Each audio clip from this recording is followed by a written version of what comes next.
Hey, everybody. Welcome into the back room. I'm Andy Ostroy. We have Michael Cohen back with us again. We'll chat with Michael in just a moment. But first, thanks for tuning in today. We appreciate you listening, and we'd love to hear your comments. So email us at backroomandy@gmail.com and or post on our social media, and we'll read some feedback next time. And if you like the podcast, please rate and review and follow or subscribe, and you'll be notified every time we post a new episode.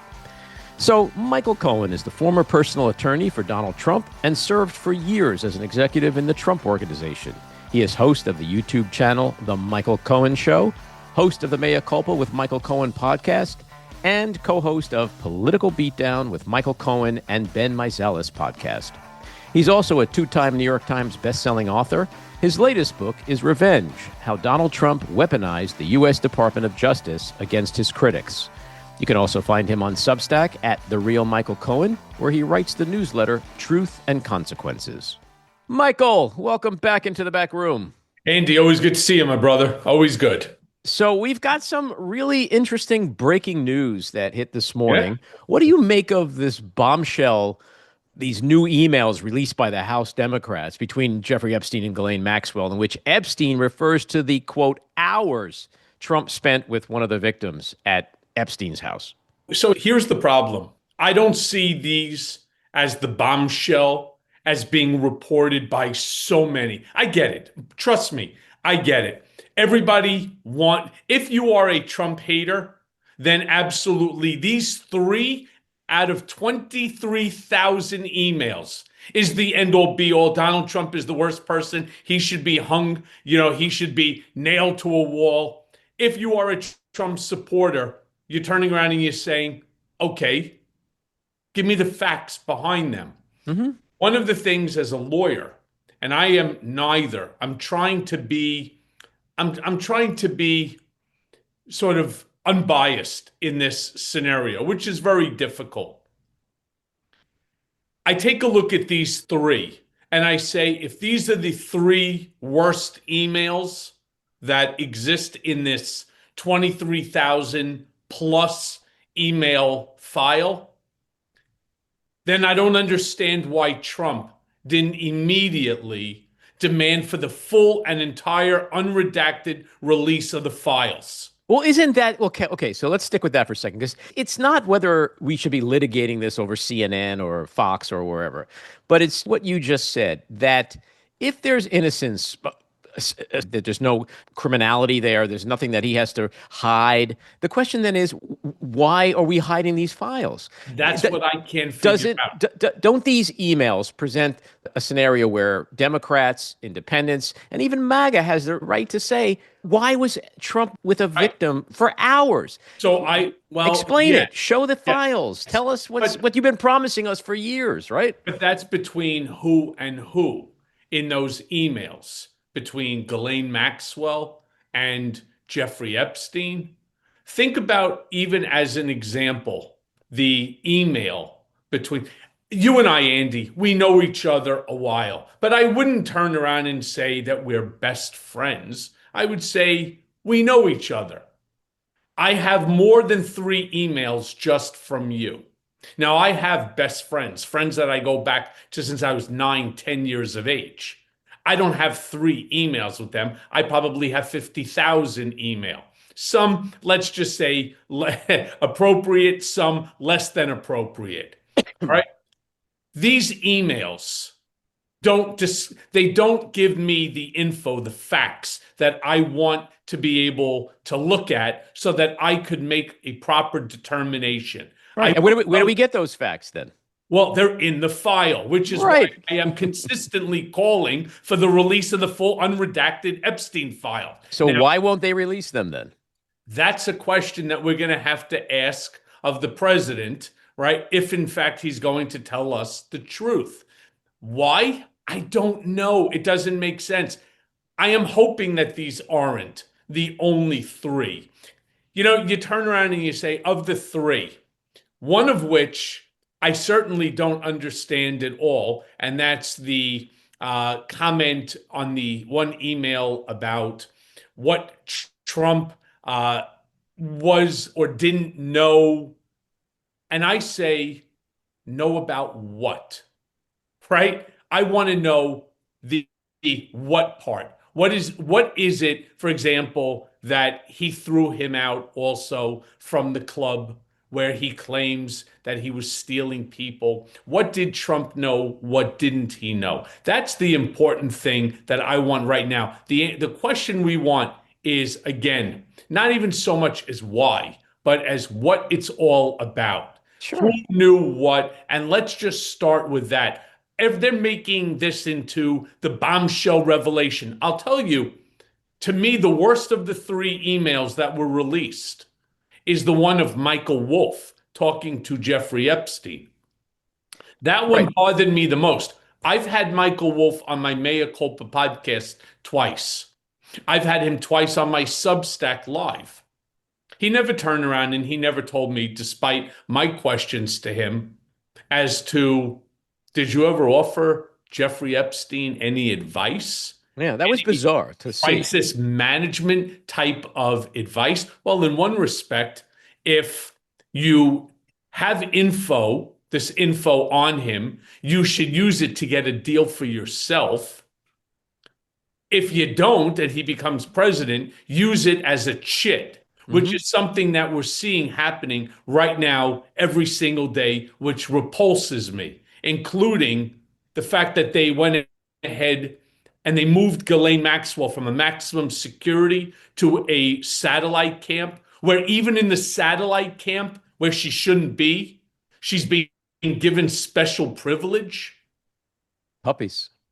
As someone who went through it, I too received special privilege from the correctional officers and the warden. The only difference is they didn't give me a puppy. They didn't even give me a pillow. They would flip my freaking locker. They denied me food for 3 days. They weren't bringing food to my cell or to my locker. They denied me food. Very, very different special attention.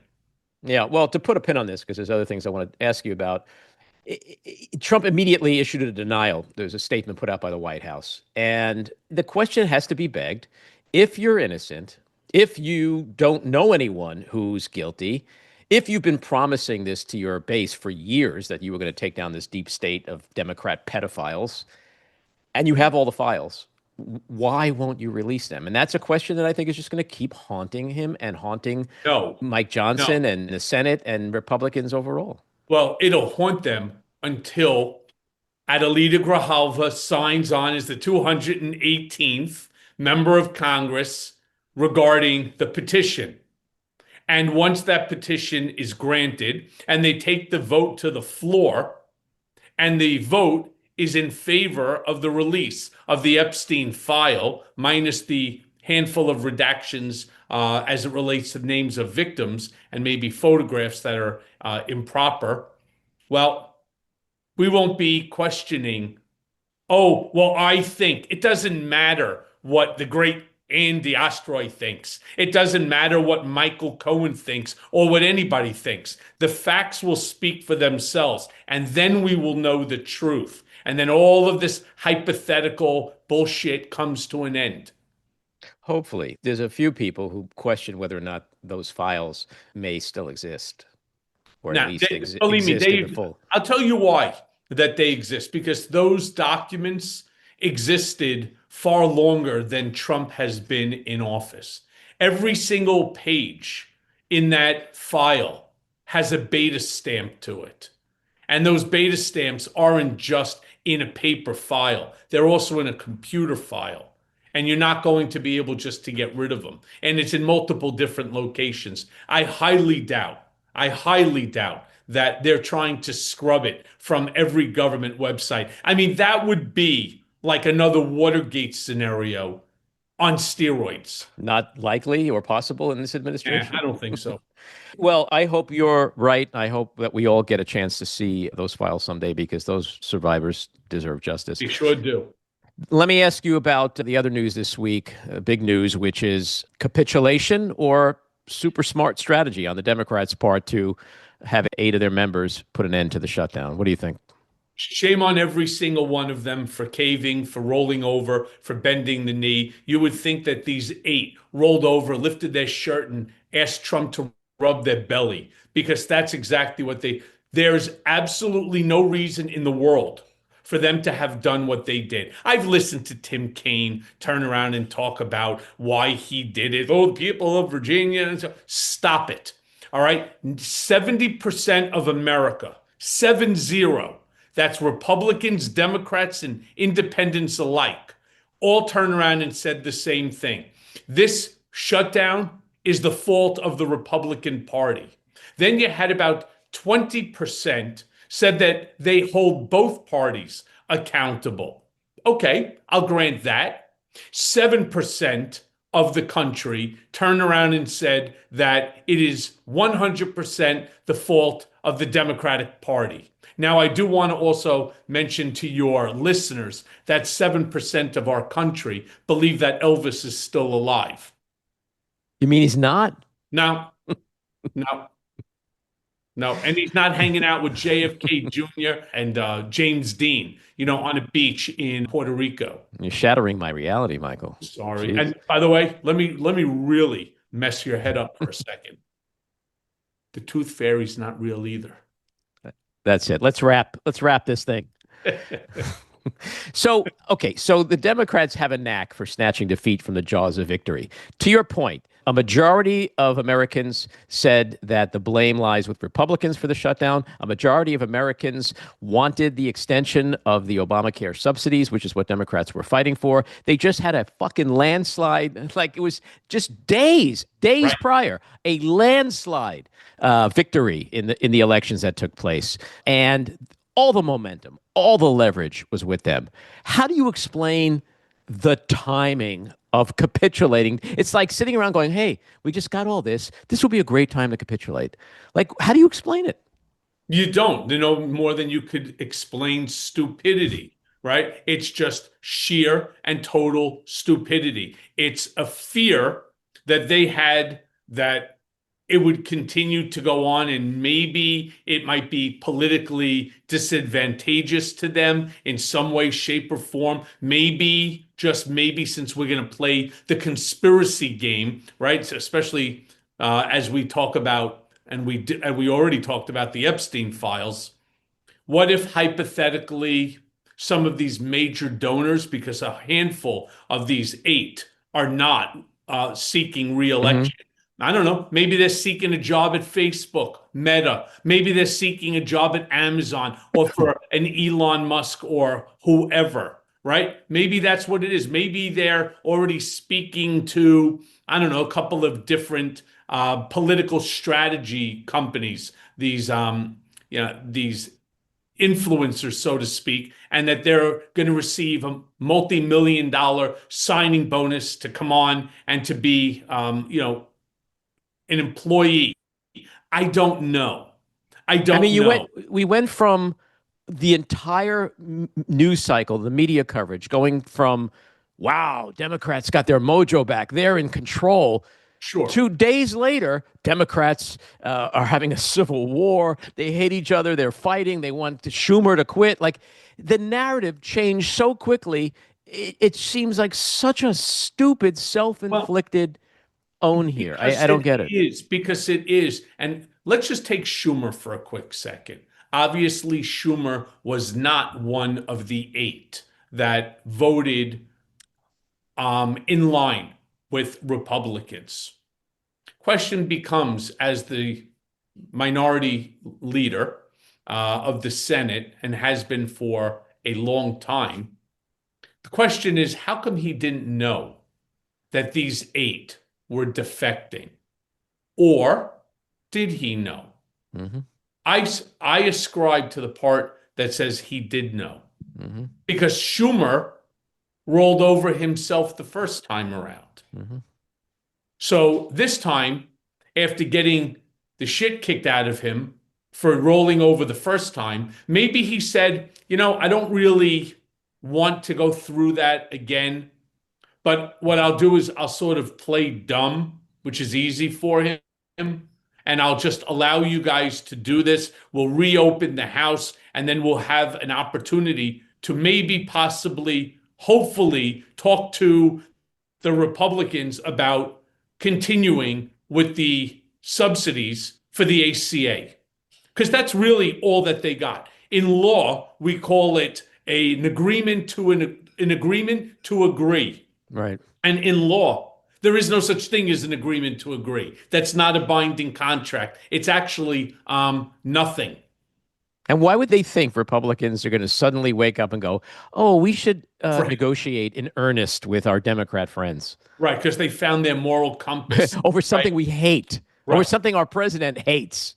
Yeah, it makes absolutely no sense. Now, let me also say that while we don't agree, meaning Democrats and Republicans, on many, many things, I think one thing that we all agree is that when your constituents look at you as the devil, it's probably not good for your political career. They realize that the ACA is used and by as many, if not more, Republicans, right, take advantage of the Affordable Care Act than Democrats. Yeah, I think it's more. At the same point in time, the same thing holds true as it relates to SNAP benefits. Mm-hmm.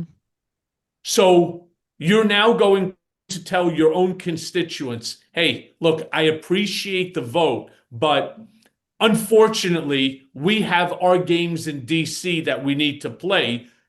So we apologize in advance for your hunger. We apologize in advance for your lack of health coverage. Very soon, we're going to have to apologize for you being homeless and so on because of all of the government employment cuts that have taken place. But at least we apologized, right? Look, the Democrats got punished because they have a moral center, because they have compassion. Republicans sat back and said, look, if children are going hungry, we know that Democrats are going to cave before we have to, because that's just the difference between the parties. But Angus King, right, when he was interviewed. Anus. Not Angus King, Anus King. And his parents named him appropriately because he truly is an asshole. He said, we were fighting Donald Trump and we were losing. Excuse me, did you see the election results last week? Did you see all the polling? Like, America was behind you. How could he? Anus had his head up Trump's anus at the same time. He's a moron. He's a moron. I mean, I was stunned when I heard him say that. Stuns me. Yeah. Let's switch to the election. It was a landslide, top to bottom, left to right, no matter how you slice it, county by county. It should have given Democrats more than a fucking week of feeling euphoric. Unfortunately, that feeling is somewhat dissipated because of this shutdown capitulation. But give me your takeaways on it. Yeah, again, I called it the blue tsunami that basically wiped the red off of the map. It wasn't just New York, New Jersey, California, and Virginia. There was also Georgia, Mississippi. There were up and down ballots all over the place. Some that were less, let's just say, national, but nevertheless ended up going for the Democrat, and by large margins. Especially there was one in Mississippi that Trump had won by about 17 points. The Democrat just took that election by like plus 40. So you have like a 57-point swing. If that's not enough to turn around and to say, hey, maybe we're actually doing something right.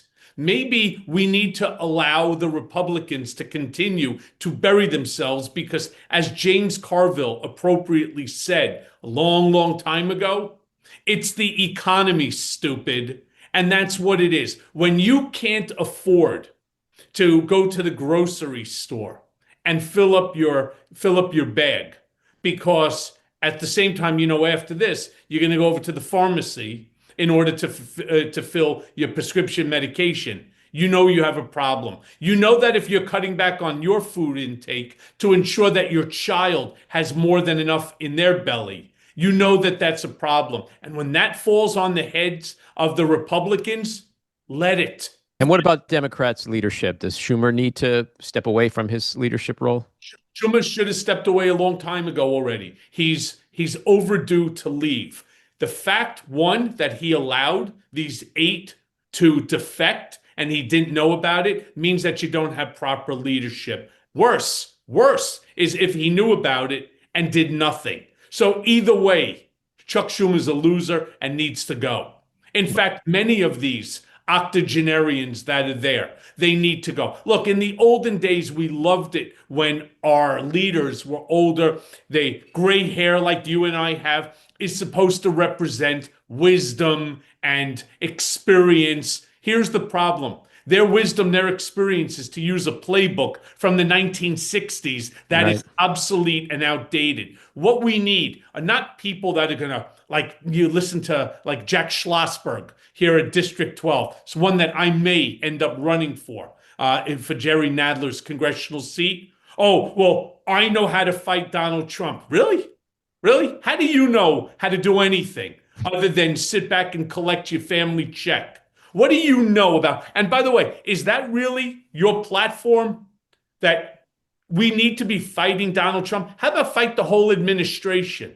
How about fight the entire MAGA GOP ideology? See, the problem is he has no idea what he's talking about, as do most of these people that want to run. Are we getting a glimpse into the Schlossberg-Cohen debate here? Yeah, there would be no debate because he doesn't know Trump within which to fight him. And by the way, you think that you even need to fight Trump. You don't. You know what you need to fight? You need to fight the potholes in the street, right? That have whole streets covered by metal gauge and metal floorboards. You need to fight the rebars that are popping out of the concrete that are ripping everybody's tires apart on 58th Street. You need to turn around and answer to your constituents. Don't worry about what's going on globally. That's none of your business. Your job as a member of Congress is to take care of the people in your district first. And if that means that you have to bring stuff to the White House and fight with the administration, absolutely. And if there's anybody that's going to be fighting for that, there's only one person out of that whole list that knows how to fight with them. And that's moi. Sounds like you're running for Congress. I'm not sure yet. I got to get the wife. Let's break some news. Let's break some news here. Yeah, I got to get the wife and the kids to sign off on that. What about Hakeem Jeffries? It's another one's got to go. Got to go. I love the fact that he has the energy to stand up for 30 hours and to speak, right? The same, when they get up onto the podium with their faux anger and so you can't be nice. And that's the problem. Hakeem Jeffries is a nice guy, or at least pretends to be, right? There's an anger.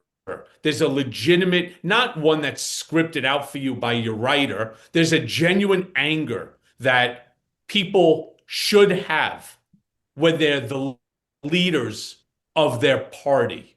And he just doesn't have it. Everything is just too casual. Let me be I want to be crystal fucking clear on this one. Hunger is not one that you should take lightly. Homelessness is not one that should be taken lightly.